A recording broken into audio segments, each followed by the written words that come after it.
अस्सलाम वालेकुम मेरे सादा से पाकिस्तानियों। मेरा नाम रेहान तारिक है और आप मेरा यूट्यूब चैनल और फेसबुक पेज देख रहे हैं। एक खबर जो हमने आपको सबसे पहले दी थी, अब 1 दर्जन के करीब सहाफ़ी वो खबर रिपोर्ट कर रहे हैं और आने वाले दिनों में ये खबर फ्लैश भी करेगी मुस्तनद ज़राए से कि DGISI की मुद्दत मुलाजमत में तौसी कर दी गई है।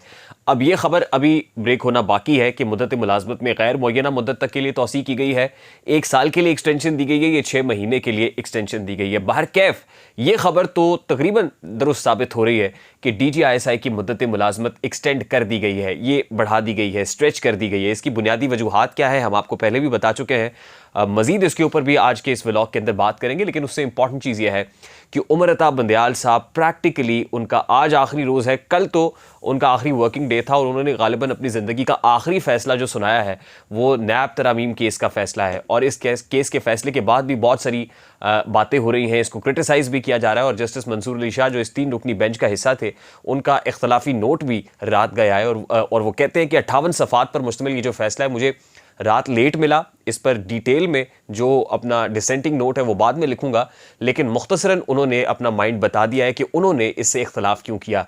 और वो ये समझते हैं, मतलब वो लगता है मंसूर अली शाह साहब सुप्रीमेसी ऑफ द पार्लियामेंट के साथ खड़े हुए हैं और वो समझते हैं कि पार्लियामान सुप्रीम है, उसी के पास इख्तियार है कि वो कोई कानून बनाए, उसी के पास इख्तियार है कि वो कानून वापस करे और उसी के पास ये इख्तियार है कि वो किसी कानून में तरमीम कर दे।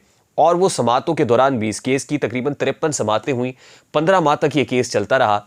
और दौरान समात भी जो मंसूर अली शाह साहब ने रिमार्क्स दिए, उनको ये लग रहा था कि उनके जो 2 ब्रदर जजेस हैं, यानी जस्टिस एजाजुल एहसन और उमर अता बंदयाल साहब, वो एक पार्लियामेंटेरियन की ट्रैप में आ गए हैं। एक ऐसा शख्स के जिसको इस कानून को पार्लियामान के अंदर ले जाकर डिस्कस करना चाहिए था, वो इस केस को उठा के कोर्ट के सामने ले आया है और कोर्ट में इसको मौजूद बहस बनाया हुआ है। ये असल में जुरिस्डिक्शन पार्लियामेंट की है, ये जुरिस्डिक्शन कोर्ट की नहीं है। और मुझे ये लगता है कि अगर ये केस रिव्यू में जाएगा तो रिव्यू की ग्राउंड्स भी जस्टिस मंसूर अली शाह का इख्तलाफी नोट बनेगी। अब नैब तरामीम को कलअदम करार दिए जाने के बाद किसको कितना नुकसान हो रहा है, किसको कितना फ़ायदा हो रहा है, बहस इसके ऊपर हो रही है। अब अगर देखा जाए तो 10 में से 9 तरामीम को कलअदम करार दिया गया है, 1 तरमीम को एक्सेप्ट किया गया है और 1 तरमीम वो है जिसके अंदर जो पब्लिक ऑफिस होल्डर्स हैं उनको सिर्फ सियासतदानों की हद तक महदूद किया गया है, यानी उससे जो ब्यूरोक्रेट्स हैं, जो ब्यूरोक्रेसी है, उसको निकाल दिया गया है। यानी ब्यूरोक्रेसी को क्लीन चिट है, ब्यूरोक्रेसी के खिलाफ आप कोई बात नहीं करेंगे या उनका एहतसाब नहीं करेंगे।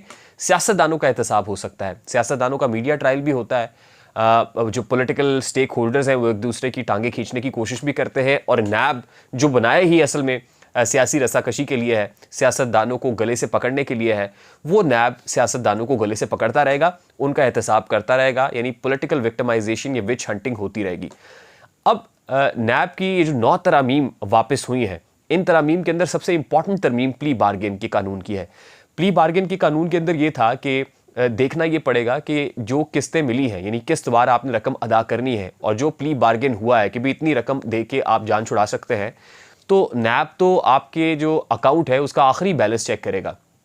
इस कानून में तरमीम के बाद, यानी इस तरमीम को वापस लिए जाने के बाद यूँ लगता है कि अनवर मजीद साहब, जिनका ताल्लुक ओमनी ग्रुप से है और आसिफ अली जरदारी के बहुत करीब समझे जाते हैं, उनके गिर शिकंजा सख्त हो सकता है। और कुल मिला के पाकिस्तान पीपल्स पार्टी के कोई 89 केसेस ऐसे हैं जो वापस नैब के पास आ जाएंगे, जिसमें नैब की तरफ से दोबारा रेफरेंस भी, दोबारा इन्वेस्टिगेशन भी, और अगर इंक्वायरी स्टेज पे कोई मामला है तो उसको इन्वेस्टिगेशन में तब्दील नैब कर सकती है। यानी जो बुनियादी विक्टिम बनी है वो पाकिस्तान पीपल्स पार्टी बनी है, क्योंकि पाकिस्तान पीपल्स पार्टी के सबसे ज़्यादा केसेस हैं एंड द नंबर इज़ 89। और पाकिस्तान पीपल्स पार्टी की जो मरकज़ी किरदार है और मरकज़ी केसेस हैं वो भी इसके घेरे में आएंगे। फॉर एग्जाम्पल आसिफ अली जरदारी साहब हैं, यूसुफ रज़ा गिलानी साहब हैं, राजा परवेज़ अशरफ हैं, आसिफ अली जरदारी के करीबी जो एलाइज़ हैं, जैसे मैं अनवर मजीद की बात कर रहा हूँ। तो बहुत सारे ऐसे केसेस, और ये बात भी अपने सामने रखनी चाहिए कि आसिफ अली जरदारी समेत पीपल्स पार्टी के बहुत सारे लोग ऐसे हैं जिन्होंने नैब तरामीम से फ़ायदा उठाया। यानी कोर्ट के अंदर यही पिटिशन लेके गए कि जी अब ये केस नैब तरामीम के बाद नैब के दायरे इख्तियार में नहीं आता है, या तो ये पिटिशन लेके गए या नैब ले गया कि भी अब ये हमारी जुरिस्डिक्शन में फॉल नहीं करता, इसलिए हम इस केस से दस्तबरदार होते हैं, जिसके बाद पाकिस्तान पीपल्स पार्टी के बहुत सारे लोगों को इक्विटल मिल गया, यानी जो है वो एक क्लीन चिट मिल गई। तो जाहिर है कि इन तरामीम को वापस दिए जाने के बाद ये सारे केसेस उसी स्टेज पर, उसी सतह पर वापस आ जाएंगे कि जहां से रुके थे। नंबर 2 पाकिस्तान मुस्लिम लीग नून है, जिसके 62 केसेस ऐसे हैं जो इन तरामीम को वापस लिए जाने के बाद अब दोबारा से ओपन हो जाएंगे। लेकिन तवज्जो तलब बात यह है कि पाकिस्तान मुस्लिम लीग नून का कोई भी मरकजी केस, यानी मियां नवाज शरीफ का केस, मरियम नवाज साहिबा का केस, शहबाज शरीफ साहब का केस, ये जो मरकजी लोग हैं इनके, उनका कोई भी केस नैब तरामीम को वापस लिए जाने के बाद नैब के सामने नहीं आएगा। वो इसलिए नहीं आएगा कि ये केसेस सारे के सारे मेरिट के ऊपर कंटेस्ट हुए थे, और अगर इनको इक्विटल मिला है किसी केस के अंदर तो वो ऑन मेरिट मिला है, यानी मेरिट पे इस केस को डिस्कस किया जा चुका, दलाइल हो चुके, उसके बाद ये साबित हुआ कि ये केस झूठे थे, मन घड़त थे, प्रोपोगंडा था, और अल्टीमेटली इनको क्लीन चिट मिल गई। यानी और ये केसेस भी जाहिर है FIA का मनी लॉन्ड्रिंग का केस था या एंटी करप्शन का केस था, तो उन जेली एजेंसीज के पास था, यानी एलाइड इदारों के पास था। तो इसका मतलब ये है कि पाकिस्तान मुस्लिम लीग नून के कुल मिला के सेकंड थर्ड टीयर लीडरशिप की MPAs के कुछ 62 केसेस हैं, लेकिन जो मरकजी केसेस हैं यानी मरकजी लीडरशिप के, वो इसके अंदर फॉल नहीं करते हैं। तीसरे नंबर पे पाकिस्तान तहरीक इंसाफ है, और पाकिस्तान तहरीक इंसाफ के टोटल 47 केसेस ऐसे हैं जो इन तरमीम को वापस लिए जाने के बाद दोबारा नैब की जुरिस्डिक्शन में आ जाएंगे। और इंपॉर्टेंट चीज़ यह है कि अलकादर ट्रस्ट केस जो नैब का केस है, और इसमें इंक्वायरी हो रही है अगेंस्ट साबिक वज़ीर आज़म और चेयरमैन PTI इमरान खान साहब के, और फिर उसके अंदर अब कैबिनेट के लोग भी शामिल हो जाएंगे। यानी वो जो कैबिनेट के लोग, काबीना के लोग, ये कह रहे थे कि बंद इन्वेलप के अंदर हमसे अप्रूवल ली गई है, तो इन तरामीम को वापस लिए जाने के बाद अब काबीना को भी जवाब देना पड़ेगा, यानी इमरान खान की काबीना भी जवाबदेह होगी। अलकादर ट्रस्ट केस के अंदर इमरान खान के गिर्द घेरा भी तंग होगा, फिर 90 रोज़ का जो रिमांड है वो भी भुगतना पड़ेगा। यानी मुझे ये लग रहा है, और मेरी दानिश के अंदर, इमरान खान को इसका बहुत नुकसान होगा, और पाकिस्तान पीपल्स पार्टी को इन तरामीम के वापस लिए जाने के बाद बहुत ज़्यादा नुकसान होने वाला है। और तकरीबन MQM के भी 7 से 8 केसेस ऐसे हैं जो नैब तरामीम को वापस लिए जाने के बाद रीओपन हो जाएंगे, और बाकी जो छोटी बड़ी जमातें हैं 1 2 3 4 केसेस इतनी तादाद के अंदर हैं, लेकिन मरकजी तौर पर ये 3 जमातें हैं, और इन 3 जमातों का भी जो पोस्टमार्टम है हमने आपके सामने रख दिया है। अब कभी इम्कानात ऐसे है कि पाकिस्तान मुस्लिम लीग नून शायद रिव्यू में ना जाए, रिव्यू पिटिशन ना करे, और राना सनाउल्लाह साहब ने अपना माइंड अप्लाई कर दिया। वो कहते हैं जी हमने तो भुगत लिया, हमने तो नैब को भुगता है, अब 90 रोज़ का जो रिमांड है वो चेयरमैन PTI को भुगतना पड़ेगा। और दूसरे अल्फाज के अंदर वो पाकिस्तान पीपल्स पार्टी को भी एक खुला मैसेज दे रहे हैं। शायद ये वजह है कि राना सनाउल्लाह का नाम लेकर बिलावल भुट्टो साहब ने अपनी प्रेस कॉन्फ्रेंस के अंदर उनका जिक्र किया, और फिर इंतखाबात से मुताल्लिक भी वो अपने जो रिजर्वेशंस हैं वो रिकॉर्ड करा रहे हैं। अब पाकिस्तान मुस्लिम लीग नून नहीं जाएगी तो क्या PTI ही होगी जो अल्टीमेटली रिव्यू में जारी होगी? भाई PTI ही का तो ये केस था, लेकिन उस वक्त था जब सियासी हालात ऐसे नहीं थे जो आज हैं, तो क्या फिर पाकिस्तान पीपल्स पार्टी रिव्यू में लेके जाएगी? अब मुझे ये लगता है कि शायद रिव्यू में जाने से पहले ही मामला कुछ बदला बदला सा हो जाए, तब्दील हो जाए, क्योंकि पीर का रोज़ बड़ा इंपॉर्टेंट है।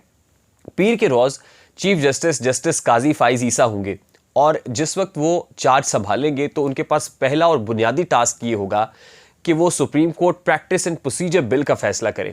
और supreme court practice and procedure bill का फैसला करने के लिए उनको बाहर सूरत फुल बेंच बनाना पड़ेगा, फुल कोर्ट बनाना पड़ेगा, और ये फुल कोर्ट फैसला करेगा। अब देखना यह है कि इस फुल कोर्ट में क्या कोई जज इस बेंच से अलहदा होता है। 1 या 2 जजेस, अगर हम ख्याल जजेस में से इस बेंच से अलहदा हो भी जाएं तो फिर भी फुल कोर्ट तो रहेगा, यानी बाकी मानदा जजेस की तादाद मिलकर फुल कोर्ट बनाएगी। अब supreme court practice and procedure bill को अगर तस्लीम कर लिया जाता है तो गालिबन 20 अप्रैल का दिन है कि जिस रोज़ ये कानून बना था, 20 अप्रैल से ही ये नाफिज हो जाएगा। और 20 अप्रैल से नाफिज होने के बाद जितने बेंचेस बनाए गए उमर अता बंदयाल साहब की तरफ से, और जितने भी डिसीजंस आए, वो सब बेंचेस गैर कानूनी हो जाएंगे, गैर आईनी हो जाएंगे, और उनके जितने डिसीजंस होंगे जो जाते जाते उन्होंने उजलत में दिए हैं वो फैसले भी वापस हो जाएंगे। तो इसका मतलब ये है कि अल्टीमेटली उसमें सुप्रीम कोर्ट, ये जो नैब तरमीम का केस है ये भी वापस हो जाएगा, और बहुत सारे ऐसे केसेस जो जाते जाते उमर अता बंदयाल साहब ने जिनके फैसले दिए और बतौर ऑथर जज दिए हैं वो सब वापस हो जाएंगे। तो इसलिए मैं ये कह रहा हूँ कि हो सकता है रिव्यू में जाने की किसी को भी ज़रूरत ना पड़े, और जालिमो काजी आ रहा है तो काजी खुद ही बहुत सारे ऐसे काम कर दे जिसके बाद जो है बहुत सारी पॉलिटिकल पार्टीज इसके ऊपर जो अभी लग रहा है उनको शक है, वो शक भी दूर हो जाए। लेकिन एक और डायमेंशन ये भी है कि इस्टेब्लिशमेंट ने लेवल प्लेइंग फील्ड दे दिया है। यानी लेवल प्लेइंग फील्ड ये है कि चिराग सबके बुझेंगे, हवा किसी की नहीं। यानी इसके बाद पाकिस्तान पीपल्स पार्टी के केसेस भी ओपन हो, पाकिस्तान मुस्लिम लीग नून के केसेस भी ओपन हो, और पाकिस्तान तहरीक इंसाफ और छोटी बड़ी जमातों के केसेस भी ओपन हो, और इस तरीके से लेवल प्लेइंग फील्ड हो। यानी इस्टेब्लिशमेंट जो है अपना डंडा घुमाए, छड़ी चलाए, और ये क्रॉस द बोर्ड हो, ये एहतसाब क्रॉस द बोर्ड हो, किसी एक पॉलिटिकल पार्टी के अगेंस्ट ना हो, बल्कि तमाम तर पार्टीज इसके शिकंजे में, इसके घेरे में आए।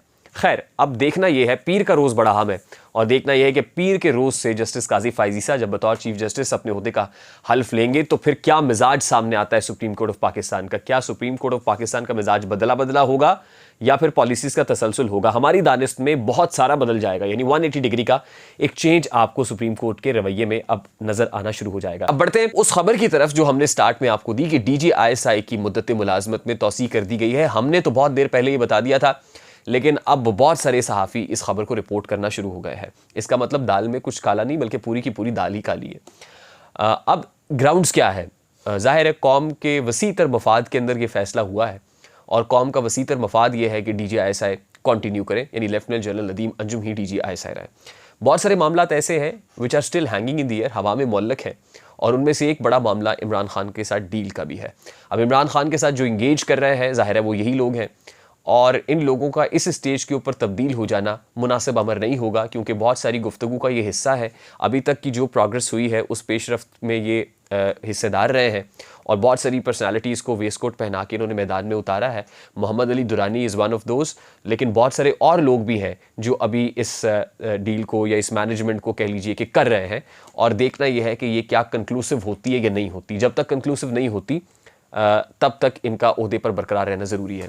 और फिर ऑब्वियसली इलेक्शंस का मामला तो है ही, इलेक्शंस भी कराने हैं और इलेक्शंस के दौरान भी ये स्टेटस को बरकरार रहना बहुत इंपॉर्टेंट है। फिर सिक्योरिटी का इशू भी है, इंटरनल एक्सटर्नल सिक्योरिटी का मामला भी है जो पेश नज़र यही रखा जा रहा है, जिसकी बुनियाद पर कौमी सलामती का मामला करार दिया जाता है। फिर इंपॉर्टेंट चीज़ ये है कि बिलावल भुट्टो साहब इस वक्त जो बातें कर रहे हैं उनको लेवल प्लेइंग फील्ड मिलती हुई नज़र नहीं आ रही, और वो ये कह रहे हैं कि लेवल प्लेइंग फील्ड इस वक्त सिर्फ पाकिस्तान मुस्लिम लीग नून के लिए है, और पाकिस्तान पीपल्स पार्टी और पाकिस्तान मुस्लिम लीग नून इस वक्त पीपल्स पार्टी पंजाब में नकब लगाने के लिए तैयार है, नून लीग सिंध में नकब लगाने के लिए तैयार है। मरीम नवाज साहिबा वहाँ कैंपेनिंग करने के लिए पर तोल रही हैं। बिलावल साहब ऑलरेडी पंजाब में, साउदर्न पंजाब में कैंपेनिंग कर रहे हैं। बिलावल साहब को ये लगता है कि बहुत सारा धोखा उनके साथ हुआ है। वो लोग जिन्होंने पीपल्स पार्टी में शामिल होना था, यानी जब 2013 था तो 2013 में एक सोची समझी प्लानिंग के तहत वो कहते हैं कि पीपल्स पार्टी का पंजाब से सफाया किया गया और एक जमात को फ़ायदा दिया गया, इसलिए वो पंजाब में अपना पूरा जोर लगा रहे हैं। अगर वो पंजाब में जोर लगाएंगे तो तय तो यही था कि आप पंजाब में नहीं आएंगे और नून लीग सिंध में नहीं आएगी, लेकिन फिर नून लीग कहती है हम भी सिंध में जाएंगे और हमें भी दिया जाए, यानी हिस्सा बकदर जुस्सा वो भी वसूल करना चाहते हैं। अब गारंटर इस सारे मामले के अंदर आसिफ अली जरदारी हैं। और फिर मैं आपको ले जाना चाहूँगा उस तकरीर के ऊपर जहाँ बिलावल साहब ने कह दिया था कि नवाज शरीफ साहब और जरदारी साहब ऐसे फैसले ना करें कि मेरी और मरीम की सियासत आने वाले दिनों में मुश्किल हो जाए। तो अब ये जो बड़े हैं ये बड़ों के फैसले हैं। गारंटर पाकिस्तान मुस्लिम लीग नून और पीपल्स पार्टी के ताल्लुकात में आसिफ अली जरदारी हैं, और आसिफ अली जरदारी देखते हैं कि आने वाले दिनों में मियाँ नवाज शरीफ साहब के साथ क्या चीज़ तय करते हैं, या कोई डील आपस में होती है या नहीं हो पाती। अभी तो गुड कॉप बैड कॉप जारी है। बिलावल साहब मज़ाहमत कर रहे हैं, पूरे तरीके से टफ टाइम देने के लिए तैयार है नून लीग को, और आसिफ अली जरदारी साहब मफाहमत के बादशाह समझे जाते हैं। अब वो कोई रिकन्सिलिएशन करते हैं या नहीं करते, आने वाला वक्त बताएगा। मुझे रेहान तारिक को इजाज़त दीजिए, अपना बहुत सारा ख्याल रखिएगा। अस्सलाम वालेकुम।